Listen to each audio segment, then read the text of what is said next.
हे पहा कसा गुबगुबीत फुगलेला आहे. हलका तर झालेला दिसतोयच, पण आतनं सुद्धा जाळीदार आणि फ्लफी झालेला पण आहे. हा केक करायला अतिशय सोपा आणि साधा आहे. अगदी घरातल्या साहित्यांमध्ये सुद्धा हा होऊन जातो. तुम्हालाही असाच हलका जाळीदार केक बनवायचा असेल तर आजच्या आपल्या रेसिपीमध्ये काही टिप्स आपण सांगणार आहोत. त्यासाठी व्हिडिओ शेवटपर्यंत पहा. नमस्कार, मी पल्लवी अस्सल सातारी आपल्या यूट्यूब चॅनलवरती आपल्या सर्वांचं मनापासून स्वागत करते. आजची आपली रेसिपी आहे वेलची रवा केक. चला तर मग केकसाठी लागणारे साहित्य आपण पाहूया. इथं मी 1 वाटी बारीक रवा घेतलाय. त्याच वाटीने अर्धी वाटी साखर, पाऊण वाटी दही घेतले, 1 वाटी दूध, पाऊण वाटी तेल घेतलेलं आहे इथं मी. जर तुम्हाला तेल नाही घ्यायचं तर तुम्ही तूप पातळ करून सुद्धा पाऊण वाटी तूप घेतलं तरी चालेल, किंवा तेल तूप दोन्ही मिक्स करून घेतले तरी चालेल.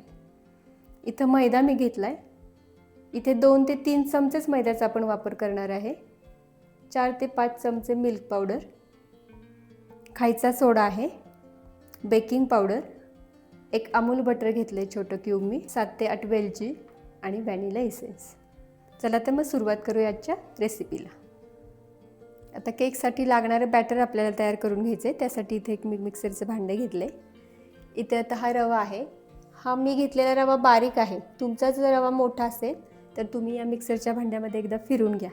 आता मी रवा फिरवणार नाही आहे, तो ऑलरेडी बारीक आहे. आता नंतर ही अर्धी वाटी साखर या भांड्यात टाकून घेते. याच्याचमध्ये हे आपल्याला वेलची टाकून घ्यायच्यात, म्हणजे ते बारीक होतील. आता हे मी मिक्सरला फिरून घेते.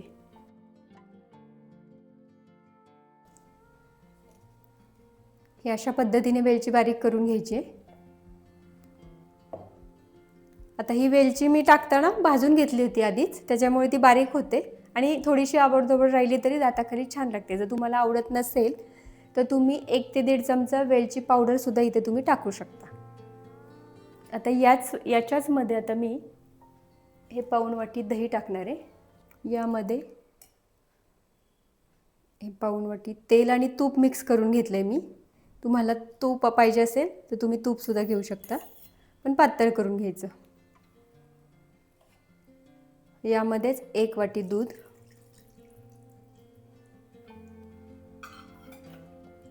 आता यामध्येच हे बटर आहे. बटर सुद्धा पातळच घ्यायचं आहे. आता हे मेल्ट झाले.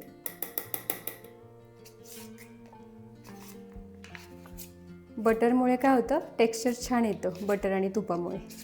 बटर नाही घेतलं तरी चालेल, पण टेस्ट छान लागते. याच्यामध्येच एक 4 ते 5 चमचे मिल्क पावडर आहे. ही छोटी वाटी एवढी भरेल, 4 ते 5 चमचे. ही सगळी घेते आता मी.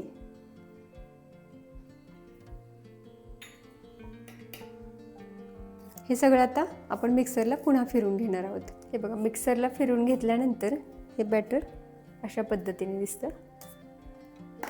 ते असं. आता याच्यामध्येच मी 1 वाटी रवा टाकते.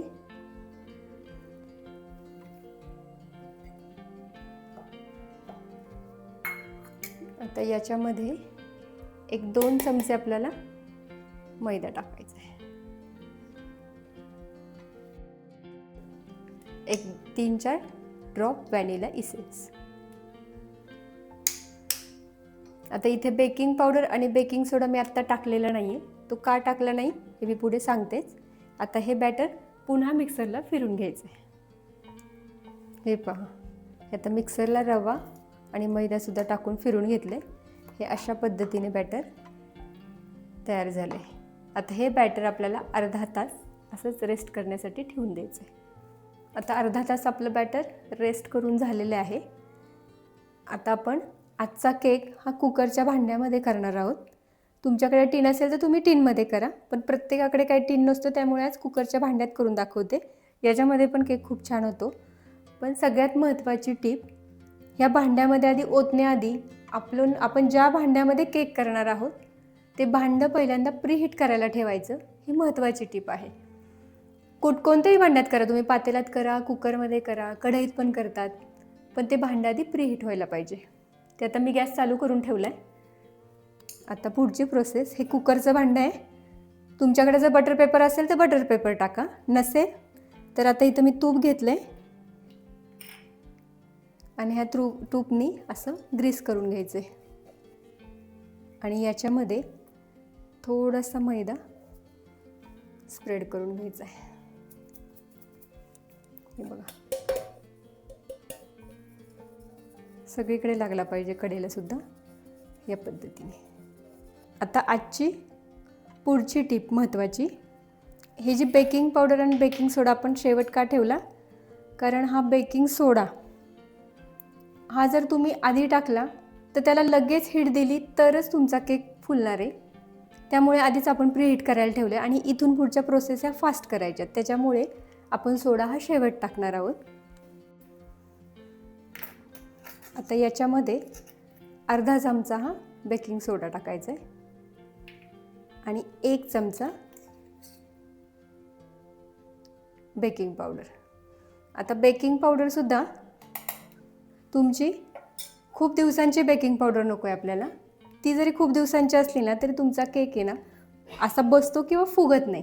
म्हणून बेकिंग पावडरसुद्धा खूप दिवसांची नको आहे, डेट बघून घ्या. आता ह्या सोड्यावर मी थोडंसं थेंबर पाणी टाकते किंवा दूध टाकलं तरी चालेल. अगदी 2-3 थेंबच टाकायचे आणि एकदा मिक्सरला फिरून घ्यायचे पटकन. आता हे मिक्सरला मी फिरून घेतलं एकदा, पण ही प्रोसेस करताना फास्ट करायची, वेळ वाया घालवायचा नाही.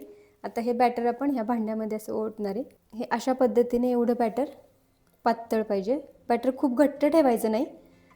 बॅटर घट्ट ठेवलं की केकला चिरा पडतात. हे केकसाठी जे काही आपण साहित्य वापरले हे पूर्ण साहित्य रूम टेम्परेचरला पाहिजे. फ्रीजमध्ये काढून कुठलं साहित्य वापरायचं नाही आहे. ते बाहेर काढून ठेवा, रूम टेम्परेचरला येऊ देत आणि नंतरच वापरायचं आहे. ही महत्त्वाची टिप आहे. अशा पद्धतीने हे असं टॅप करून घ्यायचे जेणेकरून याच्यामध्ये एअर पकडणार नाही. आता या पातेल्यामध्ये हे स्टँड मी वापरणार आहे. हे इथं पातेल्यात ठेवून घेते आणि त्याच्यावर हा डबा ठेवायचा आहे.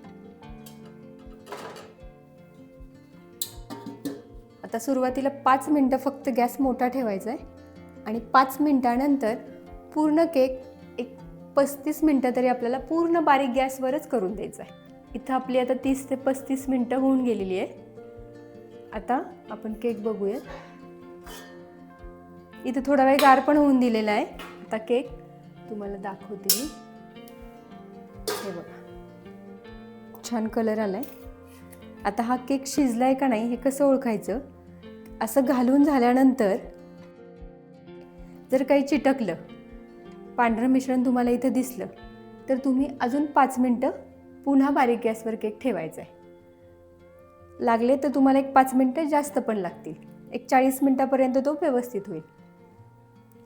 आता केक आपण प्लेटमध्ये काढून घेऊया. अशी प्लेट ठेवून डबा आपल्याला उलटा करायचा आहे. हे बघा, हे अशा पद्धतीने 1 वाटीचा आपला केक झालेला आहे. छान फुगला आहे आणि स्पॉन्जी पण झालेला आहे. केक आता मी दुसऱ्या प्लेटमध्ये काढून घेतला आहे. आता हा केक आपण कट करून बघूयात. आतून तो जाळीदार झाला आहे का नाही पाहूयात. हे पहा, छान जाळी पडली केकला इथे बघा, तुम्ही पाहू शकता. असा आपला वेलची रवा केक तयार झालेला आहे. जर तुम्ही सांगितलेला टिप वापरून हा केक केला तर नक्की असाच जाळीदार आणि स्पॉन्जी होईल. आणि हा केक नक्की करून पहा आणि कमेंटमध्ये नक्की सांगा. हा व्हिडिओ आवडला असेल तर व्हिडिओला लाईक करा, शेअर करा आणि सबस्क्राईब करायला विसरू नका. पुन्हा भेटूया पुढच्या व्हिडिओमध्ये.